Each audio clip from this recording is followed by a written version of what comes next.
अस्सलामुअलैकुम and welcome class. मैं हूं आपका टीचर सैयद बख्त। कर रहे हैं सेकंड ईयर मैथमेटिक्स और आज क्वेश्चन करने लगे हैं 2.4 का क्वेश्चन नंबर 3।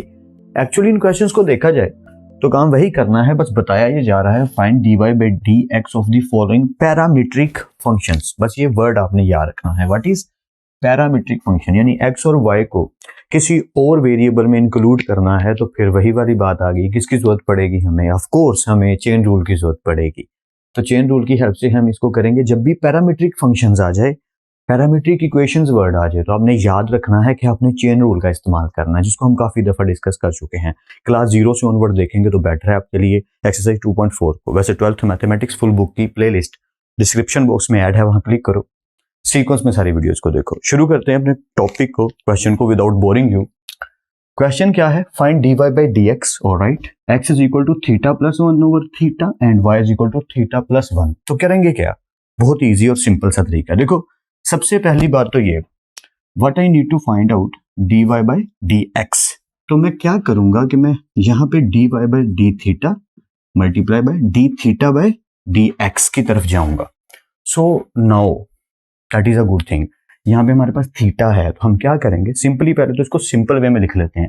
इसको टेक करते हैं, x is equal to theta plus, अगर आप इस थीटा को देखें तो ये ऊपर आके इसकी पावर क्या हो जाएगी? -1। कैसे? जैसे बचपन में हुआ करती थी। आई होप सो कि आपको याद होगा कि अगर कहीं लिखा हो 1 ओवर a, तो इसका मतलब है a अगर ऊपर आएगा तो उसकी पावर -1 हो जाएगी। आई होप सो, ठीक है। This is quite simple and easy thing. तो अब हम क्या करेंगे कि इस x को डिफरेंशिएट करेंगे विद रिस्पेक्ट टू थीटा। अब कहेंगे सर ये क्या बात हुई, dx ओवर डी थीटा, पर हमें तो यहाँ डी थीटा ओवर dx चाहिए। अब ठीक कह रहे हैं, लेकिन मेरे पास थीटा नहीं है ना कि विद रिस्पेक्ट टू x कर लूं। तो मेरे पास x है, तो मैं विद रिस्पेक्ट टू थीटा करूंगा और एंड पे आके पलटा दूंगा। कैसे करेंगे? तो आ जाएगा, don't worry. So differentiate with respect to theta means dx over d theta, दोनों पे अप्लाई हो जाएगा d theta theta plus theta raise to power -1 पे। ऑलराइट, यहां तक तो आई होप सो क्लियर है, सिंपल सो काम है। ओके, पहला डेरिवेटिव लेंगे इसका प्लस, और दूसरा डेरिवेटिव आएगा इन भाई साहब का। आई होप सो यहां तक क्लियर है। Okay, so d theta over d theta becomes 1। ये जरा गौर से समझिएगा, पावर पहले, फंक्शन पावर में से एक कम, और बगैर पावर के इसी फंक्शन का डेरिवेटिव। सारे स्टेप्स मैंने कंप्लीट कर दिए। Okay, alright. सो ये आ गया 1 एज इट इज, ये प्लस माइनस हो गया माइनस, ये थीटा -1 पावर होगी -2। सर डी थीटा और डी थीटा का क्या होगा? सर ये 1 आएगा। या दिस इज क्वाइट इजी। अगर मैं इसको सिंपल फॉर्म में दोबारा से लिखूं, ये है d theta, sorry d x over d theta. तो d x over d theta की जो अब हालत हो चुकी वो कुछ यूं है कि 1 माइनस, क्योंकि पावर माइनस में है तो नीचे जाके क्या हो जाएगी? पॉजिटिव। तो इसको फाइनली मैं कुछ इस फॉर्म में लिख लूंगा कि थीटा स्केयर बन थीटा स्केयर -1, और नीचे क्या आ गया? Theta square. सर ये हमने क्या किया? मैं रिपीट कर देता हूँ, डोंट वरी। हमने इन दोनों को टेक किया, सिंपल डेरिवेशन अप्लाई कर दी, डी थीटा और d theta becomes 1 plus as it is. जब इसका डेरिवेटिव लिया तो पावर पहले, फंक्शन पावर में से कम यानी -1 और बगैर पावर के फंक्शन का डेरिवेटिव। सिंपल, ये 1 as it is plus minus minus, तो 1 को मल्टीप्लाई करेंगे वही आएगा थीटा, -1 और -1 -2, ये डी थीटा और डी थीटा बन गया 1। सो 1 माइनस डी थीटा की पावर -2 1 से मल्टीप्लाई होगी, यही रहेगी, तो 1 की कोई वर्थ नहीं है।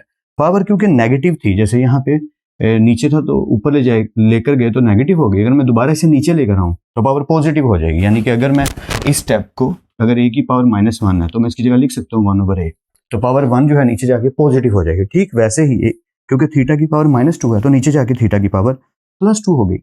अब एलसीएम थीटा स्केयर बन थीटा स्केयर बन थीटा स्केयर -1 और नीचे आ गया theta square. That's it, simple है ना?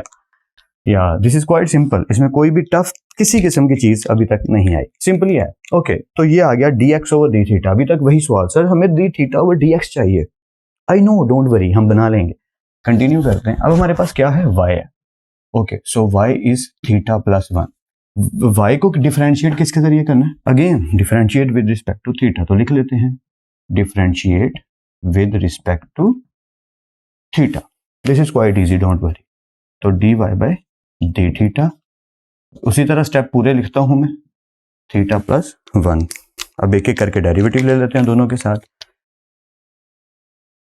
पहले थीटा का डेरिवेटिव, सॉरी मैंने 0 डाल दिया, प्लस फिर 1 का डेरिवेटिव, और आप जीनियस लोग हो, जानते हो क्या होने वाला है, या dy बाई डी थीटा का इसका डेरिवेटिव आएगा 1, D theta over d theta, और कांस्टेंट का डेरिवेटिव 0, तो इसका मतलब dy ओवर डी थीटा का फाइनल आंसर आया 1। लीजिए आपका फाइनल आंसर आ गए। अब हम क्या करेंगे, अब हम लिखेंगे क्या, वही जो हमेशा लिखते हैं, और आप लोग जीनियस लोगों को पता है, मैं लिखने लगा हूं बाय चेन रूल। ओ वाह, आपको तो पता था क्या, तो चेन रूल साहब यही है, मैं रिपीट करने लगा हूं, dy by d x dy over d theta multiply D theta over D x. अब आते हैं कंक्लूजन पे। सर अभी तक आपने बताया नहीं, वहां पे है d theta over D x, यहाँ आ रहा है D x over d theta, हम पुट क्या करेंगे, देखो अभी पुट करते हैं, डोंट वरी। हमारे पास है d y over d theta, पहले इसकी वैल्यू क्या है 1, पहले तो ये पुट करिए 1 मल्टीप्लाई का सिंबल। देखिए गाइस यहाँ पे है d theta over D x और यहाँ पे है D x over d theta. D x over d theta का आंसर है थीटा स्क्वायर माइनस 1। अगर मैं इसको ऑपोजिट कर दूं, मतलब इन भाई साहब को घुमा दूं, ऊपर नीचे कर दूं, यानी ये D x over d theta है ना, मैं D theta over D x करूं तो क्या होगा कि वैल्यूज भी पलट जाएंगी। बस ये थीटा स्क्वायर ऊपर चला गया और थीटा स्क्वायर माइनस 1 नीचे आ गया, ये बन गया हमारा नन्ना Munna D theta over D x. तो अब हमें इसकी जरूरत है तो हम इसे डाल देंगे वहां पे, D theta over D x theta square over theta square minus 1, यही है ना, या यही है। तो कोई भी चीज जब 1 से मल्टीप्लाई होती है तो वो वही रहती है। लीजिए आ गया d y by d x theta square over theta square minus 1। Sir बस खत्म हो गया? जी हाँ, बिल्कुल सही सोचा आपने। That is our final answer and now we are on some conclusion practice. या सर इतना आसान सा क्वेश्चन है, इसकी प्रैक्टिस की क्या जरूरत है? आसान हो मुश्किल हो, प्रैक्टिस इज ऑलवेज देयर। तो आपने इसकी प्रैक्टिस जरूर करनी है। पार्ट नंबर 2 को करने के 2 तरीके हैं एक तो सिंपल कस्टमाइज तरीका, कल्चरल तरीका, जैसा चलता आ रहा है कस्टम वैसे ही चेन रूल के जरिए सिंपल तरीके से करेंगे। एक थोड़ा डिफरेंट किस्म का तरीका है जिसे मैं कभी ज्यादातर प्रेफर नहीं करता, बहुत से टीचर्स उस तरीके से करवाते हैं, मैं भी सम टाइम करवा चुका हूँ। तो किस तरीके से सर करना चाहिए? तो पार्ट नंबर 2 को करने के 2 तरीके हैं। पहला मेथड भी अच्छे से समझिएगा, दूसरा भी अच्छे से समझिएगा, जो आपको अच्छा लगे उसे अडॉप्ट कर लीजिएगा। So let's continue. So now here we are with part number 2। 2 तरीकों से करेंगे। पहला तरीका वही है कस्टम तरीका, कल्चरल तरीका, जिस तरीके से हम सारे क्वेश्चंस को करते आ रहे हैं चेन रूल के तरीके से। ज्यादातर जगहों पर इस तरीके से करवाया जाता है, लेकिन जो दूसरा तरीका है ऐसा नहीं कि वो ज्यादातर जगहों पर नहीं करवाया जाता। सर ये आप क्या कह रहे हैं, दोनों तरीके ही ज्यादातर जगहों पर करवाए जाते हैं? ऐसा नहीं है। इस तरीके से समझ लीजिए कि 40% उस तरीके से करवाया जाता है, 60 to 70% इस तरीके से करवाया जाता है। मैं भी यही सजेस्ट करूंगा, ये आपको बहुत आसानी से और जल्दी से समझ आ जाएगा। ऐसा नहीं कि वो नहीं समझ आएगा, बट मैं प्रेफरेंस इसको दूंगा। एंड पे आप खुद जज कर लीजिएगा, खुद फाइनल कर लीजिएगा हमारे लिए बेटर क्या है। मेरा काम है आपको बता देना। So let's start a first method. या इक्वेशन है x is equal to a into 1 minus t square और 1 plus t square and y is equal to 2bt over 1 plus t square. कहा गया है वही parametric equation dy by d x के साथ find करनी है dy बाई डी एक्स को। तो बात उधर ही जाती है चेन रूल। तो मैंने लिख दिया कि इस दफ़ा हमारा जो एंगल है, जो फंक्शन है, उसके अंदर जो वेरिएबल यूज़ हो रहा है वो थीटा यूज़ नहीं हो रहा, वो टी यूज़ हो रहा है यहाँ। तो इस दफ़ा हम क्या करेंगे, differentiate with respect to t करेंगे। तो गेम वही है guys, d y by d t चाहिए तो y मिला है, उसको विद रिस्पेक्ट टू t करेंगे। बट यहाँ पे सिचुएशन ये है t नहीं मिला हुआ, x मिला हुआ है। या तो इसका dx ओवर dt निकाल के एंड पे जाके पलटा देंगे। जब पलटाएंगे तो बन जाएगा dt ओवर dx, पिछले पार्ट की तरह। तो शुरू करते हैं। तो x को टेक कर लिया सिंपली, कुछ भी नहीं, x is equal to simply take कर लिया। अब हमने अप्लाई करना क्या है, दोनों को डिफरेंशिएट करना अलग अलग पिछले पार्ट की तरह।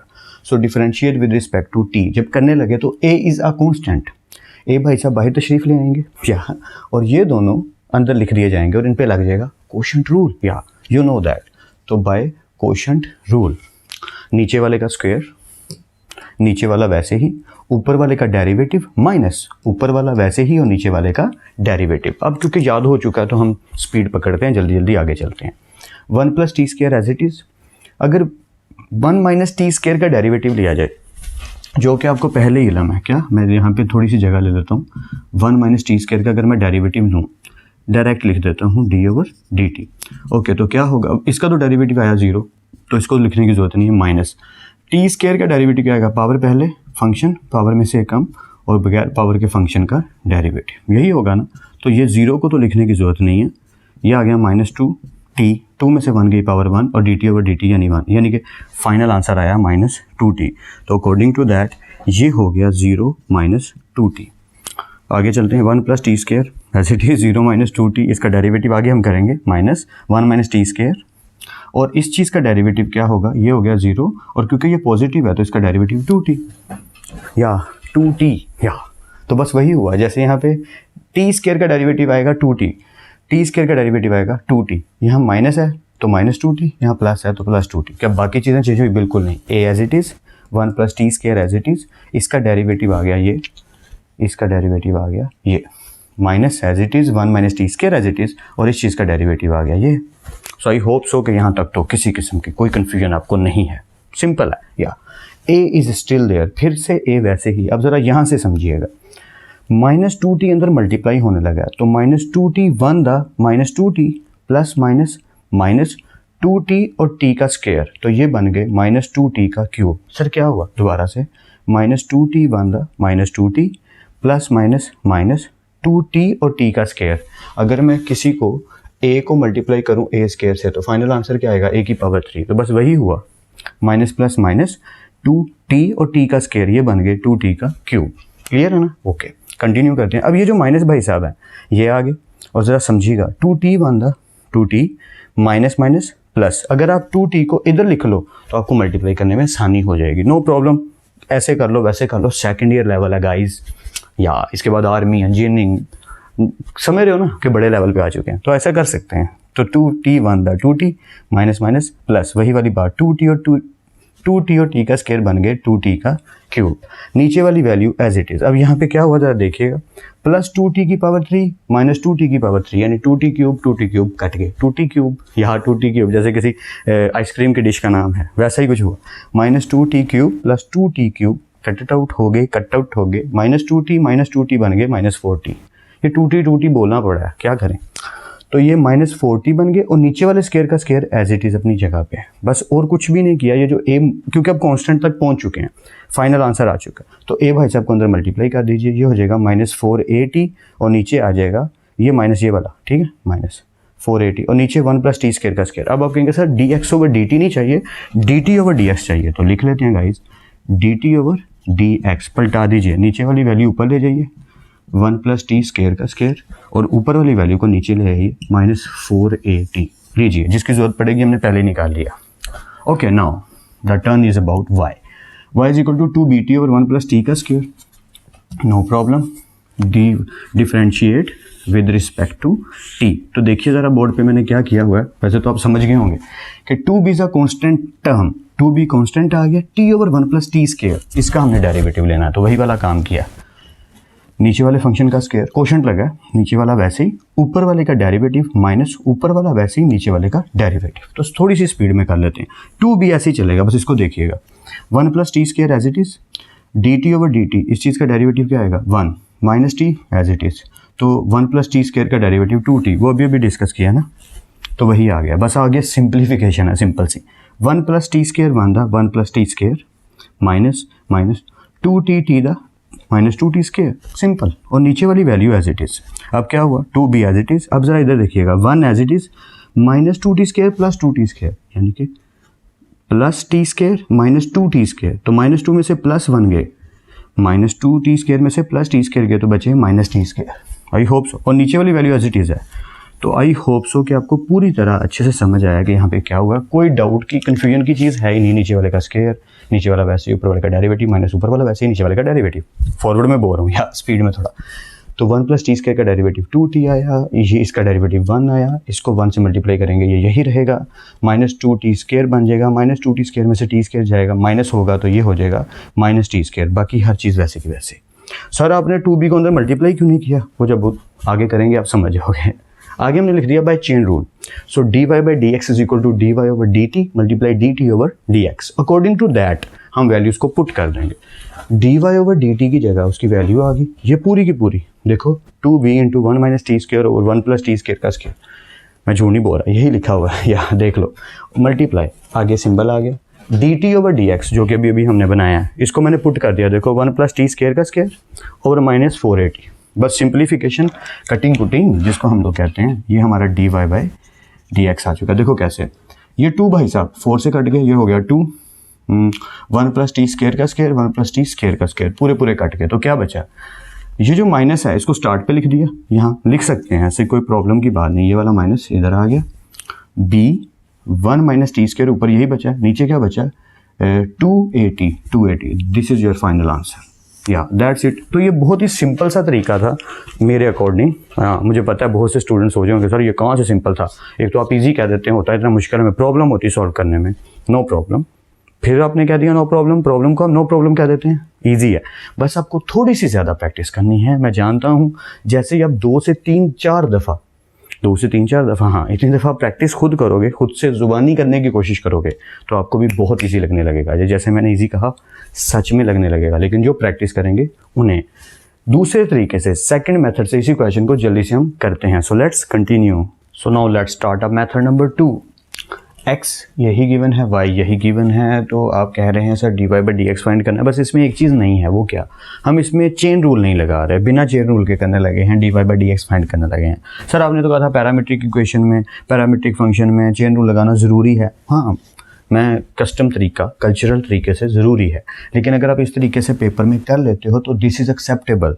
ये ऐसा नहीं कि एक्सेप्टेबल नहीं है, ये एक्सेप्टेबल है मेथड, क्योंकि आप dy by d x find कर रहे हो। लेकिन देखना कैसा गेम खेलते हैं, मज़ा आएगा। Okay, so this is x, जो कांस्टेंट है ना उसे इधर नीचे ले जाते हैं, यानी a मल्टीप्लाई हो रहा है इधर आगे, a से x से क्या हो जाएगा डिवाइड, x इधर a से, a जो है x के नीचे आ गया, इज इक्वल टू, ये इक्वेशन ऐसी है 1 माइनस टी स्क्वायर और 1 प्लस टी स्क्वायर। इस तरफ भी देखिए, b भाई साहब इधर आए y के नीचे, और 2t over 1 plus t square ऐसे ही है, बचपन वाला काम। या squaring and adding on both sides, इधर भी स्क्वेयर हो गया, प्लस इधर वाली साइड आ गई, इस साइड पे इसका स्क्वायर, तो होल स्क्वायर लिख के एक स्टेप और आप कर सकते हैं। वो क्या कि होल स्क्वायर लिखें फिर अलग अलग स्क्वायर लिखें। आई होप आप समझ जाओगे। इस वैल्यू का स्क्वायर, तो मैंने दोनों पे अलग अलग स्क्वायर डाल दिया। आप चाहें तो इकट्ठा भी लिख सकते हैं, नॉट अ बिग डील। मैं ये कहना चाह रहा हूँ, इस स्टेप के बाद क्या स्टेप करना है कि इसके ऊपर भी स्क्वायर होगा, इसके ऊपर भी स्क्वायर होगा, इसके ऊपर भी स्क्वायर होगा, इसके ऊपर भी स्क्वायर होगा, और फिर हम इन दोनों को ऐड कर देंगे। यानी इस स्टेप के बाद एक स्टेप कर सकते हैं, फिर हम ये स्टेप करेंगे। आई होप सो कि आप समझ पा रहे हो। X square over a square plus y square over b square इस तरफ आ गया, इज इक्वल टू की उधर वाली दोनों इकट्ठी हो गई, इसका स्क्वायर प्लस इस वैल्यू का स्क्वायर। क्लियर है? आई होप सो। तो इनके ऊपर जो ये स्क्वायर है गाइस, ये वाला जो स्क्वायर है, ये जो मैं बाद में डाल रहा हूँ, ये इन ब्रैकेट के ऊपर आया 1 माइनस टी स्क्वायर का स्क्वायर, 1 प्लस टी स्क्वायर का स्क्वायर है, इधर भी 2t का स्क्वायर है, 1 प्लस टी स्क्वायर का square. So I hope so यहाँ तक क्लियर है। सिंपल काम करना है, कुछ नहीं, सिर्फ फॉर्मूला ऑपरेट करना है, a माइनस बी के स्क्वायर का स्क्वायर, तो a स्क्वायर 1 का स्क्वायर 1 प्लस b का स्क्वायर यानी कि t स्क्वायर का स्क्वायर आ जाएगा t4, माइनस है तो माइनस 2ab यानी 2 1 the 2 t square. I hope so clear है। प्लस आ गया 2 2 द 4 और t square as it is, नीचे भी वही हुआ a square plus b square plus 2ab। तो ये तो आपको क्लियर है, इसमें कोई डाउट की चीज़ ही नहीं। अब क्योंकि ये सेम है तो इधर भी सेम आएगा, a square plus b square plus 2ab। I hope so कोई कन्फ्यूजन नहीं। क्योंकि डिनोमिनेटर सेम है तो ऊपर वाली वैल्यूज एज इट इज़ आ जाएंगी, नीचे एलसीएम लेने लगे हैं। ये एक ही दफ़ा लिखेंगे, 1 plus t raise to power 4 minus 2t square plus plus ये 4t square as it is. I hope so कोई कन्फ्यूजन नहीं है। नीचे क्योंकि सेम वैल्यू है तो ऊपर वाली वैल्यूज़ एज इट इज़ आ जाएंगी, एक ही दफ़ा लिख के एलसीएम ऐसे ही लेते हैं। या सो 1 प्लस टी की पावर 4 एज इट इज़। अब ज़रा इसको देखिएगा, यानी कि इन हिस्से को, क्योंकि ये सॉल्व हो रहा है। 4t स्क्वायर बड़ी पावर बड़ी वैल्यू के साथ प्लस है तो प्लस आएगा, 4t स्क्वायर में से 2t स्क्वायर गए तो क्या बचे, प्लस 2t स्क्वायर। ऐसे ही है ना, और नीचे जो value as it is.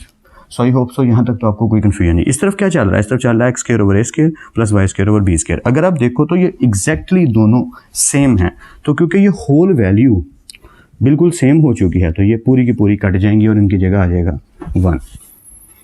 Interesting, या that is a interesting part of this. तो x square over a square plus y square over b square becomes is equal to 1। यहाँ तक तो सिंपल क्वेश्चन पहुँच गया, हमने सिर्फ सिंप्लीफिकेशन की और हम यहाँ तक पहुँच गए। अब आगे क्या करेंगे, हमें dy बाई डी एक्स चाहिए, हम निकालेंगे ना। देखिए कैसे, differentiate with respect to x, इस हिस्से को भी डिफरेंशिएट कर दीजिए, इस हिस्से को भी डिफरेंशिएट कर दीजिए और 1 पे भी डेरिवेटिव अप्लाई कर दीजिए। सर ये आपने क्या किया, सर देखिएगा ए स्क्वायर कॉन्स्टेंट है तो मैंने इसे बाहर ले लिया 1 ओवर ए स्क्वायर और एक्स स्क्वायर का डेरिवेटिव ले लिया, प्लस ये वाला जो प्लस है ये यहाँ आ गया। अब बी स्क्वायर फिर कांस्टेंट, तो 1/b² को बाहर ले लिया, y² का डेरिवेटिव ले लिया और 1 का डेरिवेटिव। आई होप सो ये क्लियर है। 1/a² as it is, x² का डेरिवेटिव आएगा 2x, वो अब लेके देख रहे हैं, नो प्रॉब्लम। अब इतना आना चाहिए कि इतना डायरेक्ट हम लिख सकें, plus as it is 1/b² as it is, y² का डेरिवेटिव ये पूरा आएगा।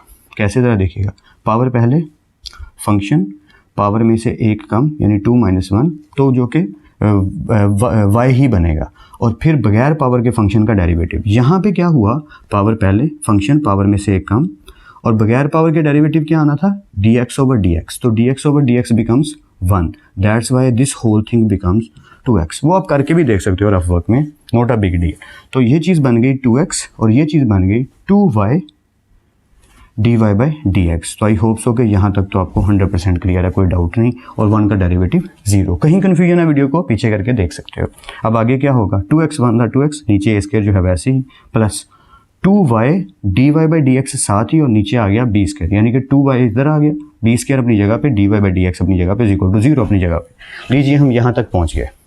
अब बात शुरू होता है इंटरेस्टिंग पार्ट, कि अब हमें dy/dx को अलग करना है और बाकी सारे हिस्से को सॉल्व करना है। ये ज़रा गौर से सुनिएगा यहाँ से, क्योंकि यहाँ से इंटरेस्टिंग पॉइंट शुरू होता है।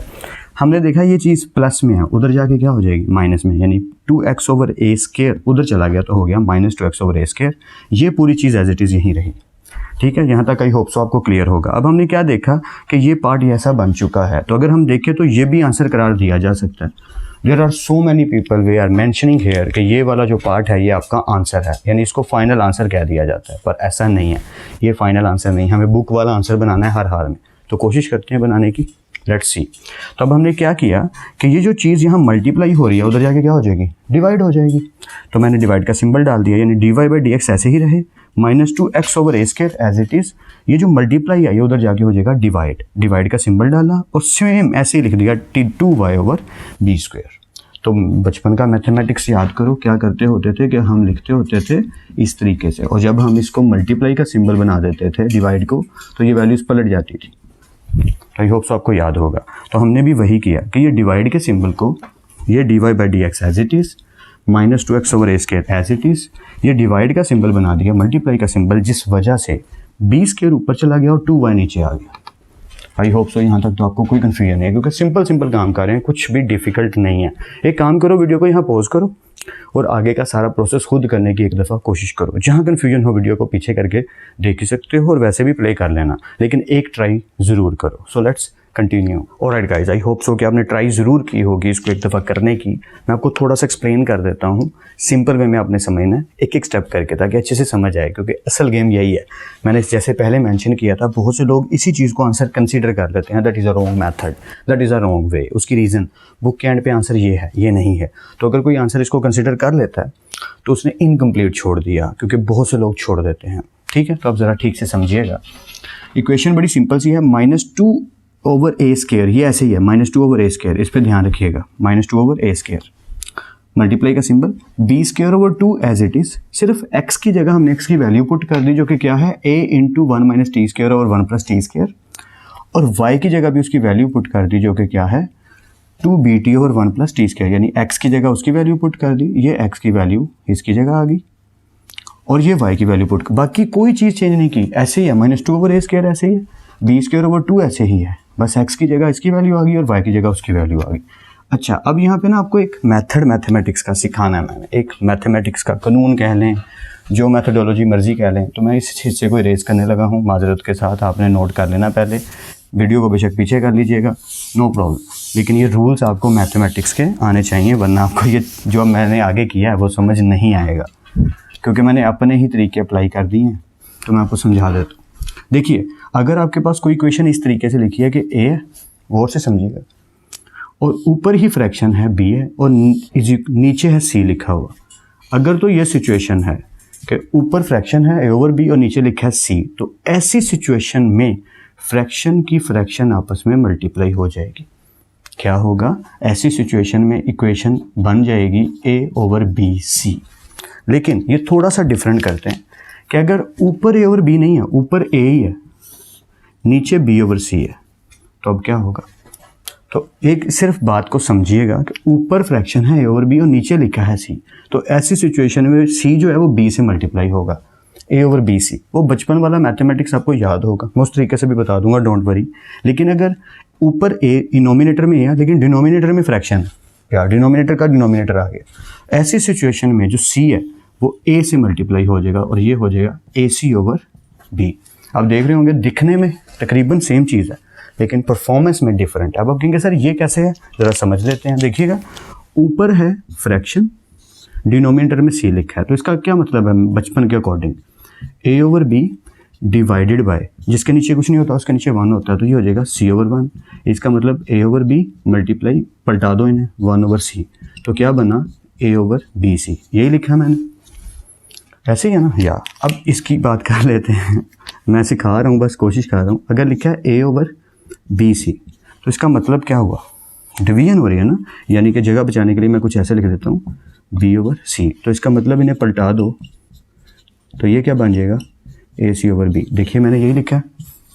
तो आप कहेंगे सर ये आपने क्या घुमा दिया हमें, नहीं मैं चीज़ें सिखा रहा हूँ, मैथ सिखा रहा हूँ, बेसिक मैथमेटिक्स का नॉलेज दे रहा हूँ ताकि आप जीनियस बन सको, आपको मैथ्स आता हो, सिर्फ क्वेश्चन नहीं, वो तो आप कर ही लोगे लेकिन आपको मैथ्स आना चाहिए। देखिए अगर ऊपर फ्रैक्शन है और उसका बटा लिखा है तो फ्रैक्शन की फ्रैक्शन आपस में मल्टीप्लाई हो जाएगी, लेकिन अगर ऊपर नोमिनेटर सिंगल है और नीचे फ्रैक्शन है तो जो फ्रैक्शन की फ्रैक्शन है वो ऊपर मल्टीप्लाई हो जाएगी। बस आपने ये बात अपने माइंड में रखनी है। अगर किसी को डाउट हो तो इस मेथड को समझ ले कि अगर A/B ऊपर है, नीचे C है, तो C के नीचे क्या पड़ा है, जिसके नीचे कुछ नहीं होता उसके नीचे 1 होता है।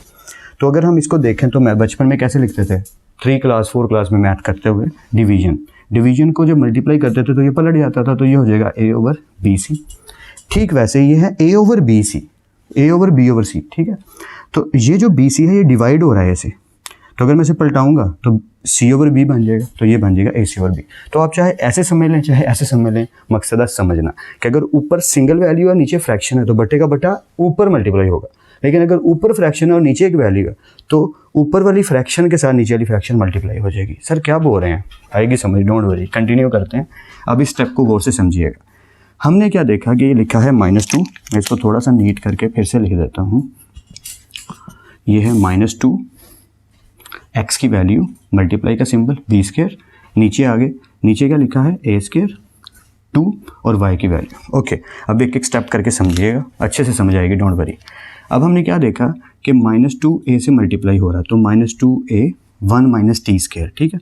ये ऊपर फ्रैक्शन है, ऊपर फ्रैक्शन बन रही है -2a 1 - t², तो ये जो नीचे बटा है ये इस बटे से मल्टीप्लाई हो जाएगा, यानी A² किससे मल्टीप्लाई हो जाएगा 1 + t² से, जैसा कि मैंने आपको कहाँ पे कंफर्म किया, यहाँ पे कंफर्म किया कि ऊपर वाली वैल्यू जो है, ऊपर वाली वैल्यू वो ऊपर ही रहेगी, जो नीचे वाली दोनों है वो आपस में मल्टीप्लाई, यानी कि फ्रैक्शन की फ्रैक्शन आपस में क्या हो गई, मल्टीप्लाई हो गई। तो ये क्या हुआ -2a 1 - t² और नीचे हो गया A² × 1 + t²। आई होप सो कि ये स्टेप आपको अच्छे से समझ आया है। उधर अपोजिट है, उधर गेम चेंज है। देखो B² as it is, 2 to the 4 BT as it is, इसके नीचे लिखा हुआ है 1 + t²। तो क्योंकि फ्रैक्शन की फ्रैक्शन है, जैसे मैंने यहाँ पे कहा था, कहाँ कहा था, यहाँ तक कहा था कि फ्रैक्शन की फ्रैक्शन है, तो ऐसी सिचुएशन में C ऊपर मल्टीप्लाई हो जाए, ऐसी सिचुएशन में 1 + t² B² से जाके मल्टीप्लाई हो जाएगा।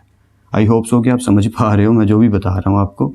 मैं कंटिन्यू कर देता हूँ। देखिए अगर मैं लाइन लगा दूँ तो ये फ्रैक्शन की फ्रैक्शन बन गई, तो बटे का जो बटा होता है, बटे का बटा ऊपर हमेशा मल्टीप्लाई हो जाता है, तो वही हुआ B² as it is 1 + t² ऊपर चला गया, 2 to the 4 BT। अब कहेंगे सर इतना ज़्यादा टाइम आपने स्टेप पे लगा दिया, इसकी क्या ज़रूरत थी।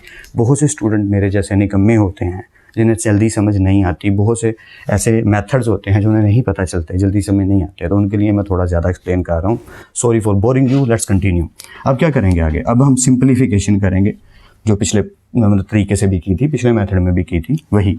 ये 2 जो है इस 4 से कट आउट होकर 2 हो जाएगा, और क्या चीज़ कट रही है 1 + t², 1 + t² से कट रहा है, और क्या कट आउट हो रहा है, ये एक a को कम कर देगा, और ये B² है ये एक b को कम कर देगा, तो क्या बचा माइनस, ये जो b है ये 1b रह गया, ये आ गया 1 - t², ऊपर और कुछ नहीं बचा, नहीं, नीचे आ जाते हैं, नीचे आया 2, और क्या बचा, b तो कट चुका है, A² में से a गया, ये एक a रह गया, यानी कि 2, ये एक a और ये एक t। That's it, that is your final answer. तो ये हमने सेकंड मेथड से भी करके देख लिया। अगर किसी को थोड़ी सी भी कन्फ्यूजन हुई है तो वीडियो को पीछे करके देख लो, मैं एक दफ़ा और रिपीट कर देता हूँ अपनी तसल्ली के लिए। 2 4 की वजह से कट के नीचे 2 हो गया, माइनस अपनी जगह पे है, a नीचे A² है तो ए स्क्वायर में से ए गया तो नीचे एक ए रह गया, 1 माइनस टी स्क्वायर ऊपर as it is, b square में से एक बी गया तो एक बी रह गया, तो ऊपर बचा बी 1 माइनस टी स्क्वायर और ये वाला माइनस, नीचे क्या बचा, क्योंकि ए स्क्वायर में से ए जा चुका है तो ए बचा, ये वाला टी बचा और ये 2 आ गया, ये 1 प्लस टी स्क्वायर से कट आउट हो गया, ये बच के ये हमारा आंसर आ गया। तो आई होप्स हो कि आपको कुछ ना कुछ हेल्प ज़रूर मिली है इस क्लास से। आपने ज़्यादा से ज़्यादा प्रैक्टिस करनी है, प्रैक्टिस कितनी भी की जाए हमेशा कम पड़ती है। तो ये पूरा मैथडोलॉजी, ये पूरा मैथमेटिक्स आपको अच्छे से समझ आना चाहिए और अच्छे से पता होना चाहिए हम कैसे कर रहे हैं, क्या कर रहे हैं। रट्टा नहीं लगाना, प्रैक्टिस ज़्यादा करनी है, बार बार देखना है इस टॉपिक को और बार बार प्रैक्टिस करके सीखना है। फिर मिलते हैं नेक्स्ट लेक्चर में, तब तक अपना और अपने घर वालों का बहुत ख्याल रखिएगा। खुदा आप सबको बेहद खुश रखे और बहुत कामयाब करे। खूब मेहनत करते रहिए लेकिन स्मार्ट वर्क के साथ। अल्लाह हाफिज़ क्लास।